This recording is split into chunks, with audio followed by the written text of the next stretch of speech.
بسم اللہ الرحمن الرحیم الحمد للہ رب العالمین وبہ نستعین وصلی اللہ وسلم علی سید الانبیاء والمرسلین وعلی آلہ واصحابہ اجمعین ومن تبعہم باحسان الی یوم الدین اما بعد۔ رب العالمین کی توفیق سے، رب العالمین کی فضل و کرم سے آج ہم نے 17ویں تراویح مکمل کی۔ آج کی تراویح میں ہم نے 17واں جز یعنی اقترب للناس ہم نے سماعت کیا۔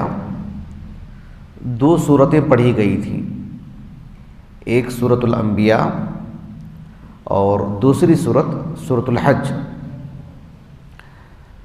میں آج سوچتا رہا کہ آج کی جو تراویح میں تلاوت ہوئی ہے درس کے لیے کس آیت کا انتخاب کروں۔ ایک سورۃ الانبیاء ہے اور دوسری سورۃ الحج۔ سورۃ الحج چونکہ ہم اللہ رب العالمین کی توفیق سے اس کی مستقل تفسیر کر رہے ہیں، کم و بیش 48 آیتیں ہو گئی ہیں اس میں، اور تفصیل سے 2 سال سے چل رہی وہ۔ پھر میں سوچا کہ سورۃ الانبیاء ہی سے بتاؤں۔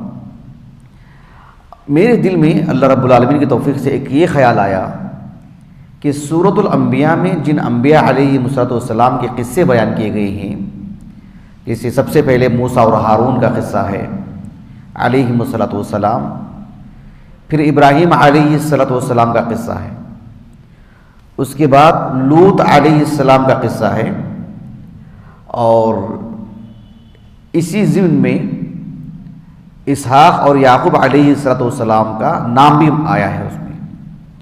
اس کے بعد نوح علیہ السلام کا قصہ ہے، پھر داؤد اور سلیمان علیہ السلام کے قصے بیان کیے گئے ہیں۔ اس کے بعد ایوب علیہ السلام کا، پھر اسماعیل، ادریس اور ذوالکفل علیہ السلام کے نام بیان کیے گئے ہیں۔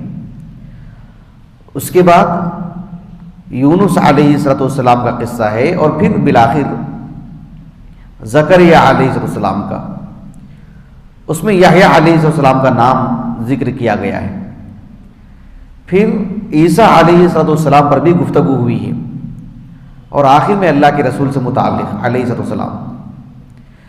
تو میں یہ سوچ کر آیا تھا کہ اس صورت میں جن انبیاء کے قصے بیان کیے گئے ہیں، موسیٰ اور ہارون علیہ السلام کا جو قصہ بیان کیا گیا ہے، اس کے بعد ابراہیم علیہ السلام کا قصہ ذکر ہوا ہے، تو دونوں میں کیا مناسبت ہے؟ پھر اس کے بعد لوط علیہ السلام کا قصہ جو ذکر کیا گیا ہے، اس میں کیا مناسبت ہے؟ پھر لوط علیہ السلام کے قصے کے بعد نوح علیہ السلام کا قصہ ہے، تو ان دونوں میں کیا مناسبت؟ ایسے میں سوچ کر آیا تھا۔ پھر سوچا کہ اس کے لیے بہت وقت چاہیے۔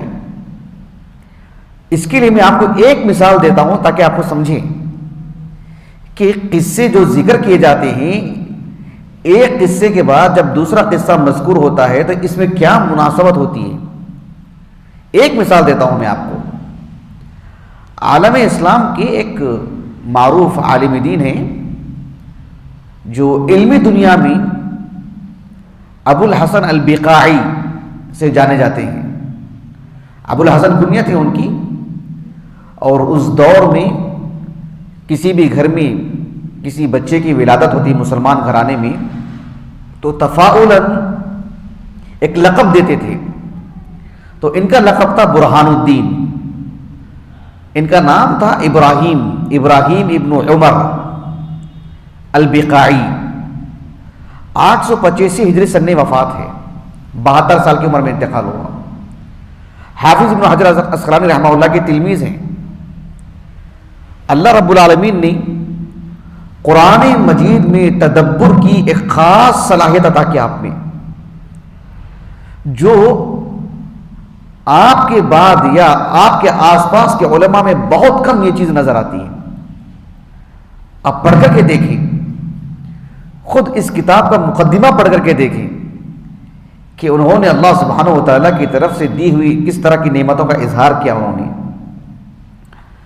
ابو الحسن البقاعی رحمہ اللہ نے، میں ایک مثال دیتا ہوں آپ کو ان قصوں میں جتنے میں نے قصے بیان کیے کہ یونس علیہ السلام، اس کے بعد زکریا علیہ السلام کا قصہ مذکور ہے. ان دونوں میں کیا مناسبت ہے؟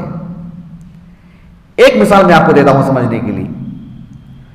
سورۃ الانبیاء کی آیت نمبر غالباً 87 80 پر 7 یونس علیہ السلام کا نہایت اختصار سے قصہ ذکر کیا گیا ہے. وَظَنُّونِ إِذْ ذَهَبَ مُغَاضِبًا فَظَنَّ أَن لَّن نَّقْدِرَ عَلَيْهِ فَنَادَىٰ فِي الظُّلُمَاتِ أَن لَّا إِلَٰهَ إِلَّا أَنتَ سُبْحَانَكَ إِنِّي كُنتُ مِنَ الظَّالِمِينَ فَاسْتَجَبْنَا لَهُ وَنَجَّيْنَاهُ مِنَ الْغَمِّ وَكَذَٰلِكَ نُنجِي الْمُؤْمِنِينَ.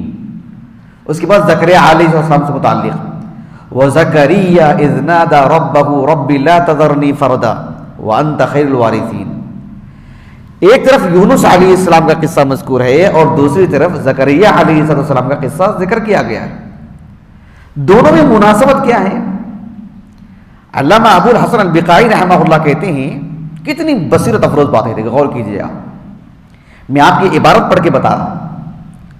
آپ فرماتے ہیں کہ وَلَمَّا حَصَلَ أَمْرُ يُونُسَ عَلَيْهِ السَّلَامُ أَنَّهُ خَرَجَ مِنْ بَطْنٍ لَمْ يُعْهَدِ الْخُرُوجُ مِنْ مِثْلِهِ. کہتے ہیں کہ یونس علیہ السلام کو مچھلی نے اپنا لقمہ بنا لی تھی نا، فَالْتَقَمَهُ الْحُوتُ. سورۃ الصافات کی آیت کریمہ ہے. مچھلی نے انہیں اپنے پیٹ میں لے لی تھی. لما حصل امر یونس علیہ السلام انہ خرج من بطن، کہ یونس علیہ السلام کا قصہ ذکر کیا گیا ہے اور یہ بتایا گیا ہے کہ انہ خرج من بطن، آپ ایک ایسے پیٹ سے نکل کر کے آئے کہ لم یعہد الخروج من مثلی، کہ مچھلی اگر کسی کو لقمہ بنا لے اور کہاں سے کہاں جاتی رہی ہوگی وہ سمندر میں، اس کے پیٹ سے کسی کو نکال کے لانا آسان کام ہے؟ عادتاً آسان کام ہے. انسان تصور کر سکتا ہے کہ مچھلی نے کسی انسان کو اپنا لقمہ بنا لی ہے اور دیکھو وہ مچھلی ہے فی الحال وہاں ہے، وہاں سے اس کو نکال کے لاؤ.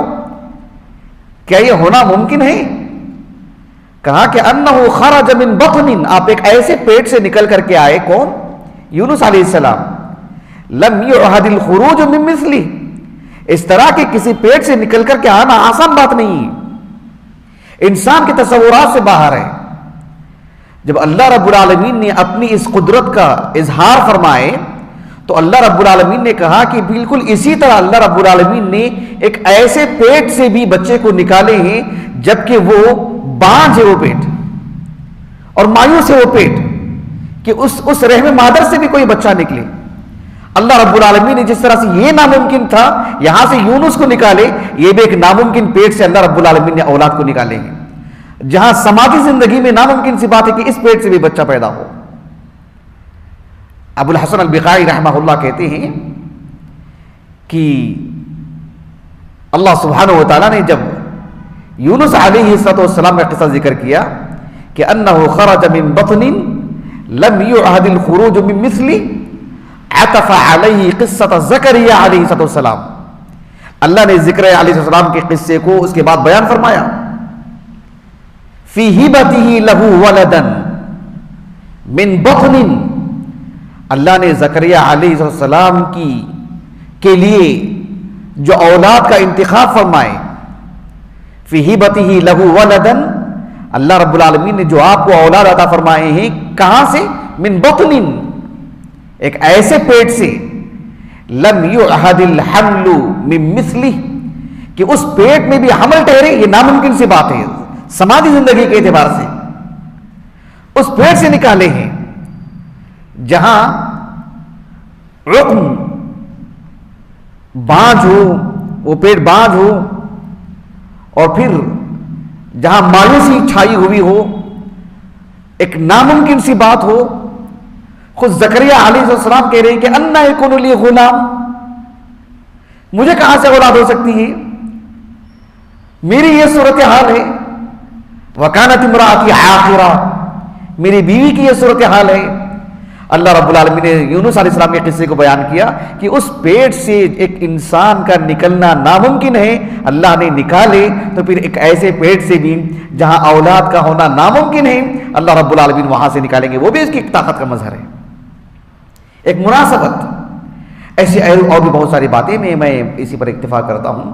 اللہ رب العالمین ہمیں اللہ کے کلام میں غور و فکر کرنے، تدبر کرنے، اور اس کا جو نتیجہ ہے اس علم کا کہ اللہ کی معرفت ہو، اللہ کی قربت ہو، اللہ کی محبت ہو، اللہ کی نافرمانی سے جو ہے خوف ہو دل میں، اللہ وہ سعادت ہمیں نصیب فرمائے۔ سبحانک اللہم و بحمدک، اشہد ان لا الہ الا انت، استغفرک و اتوب الیک۔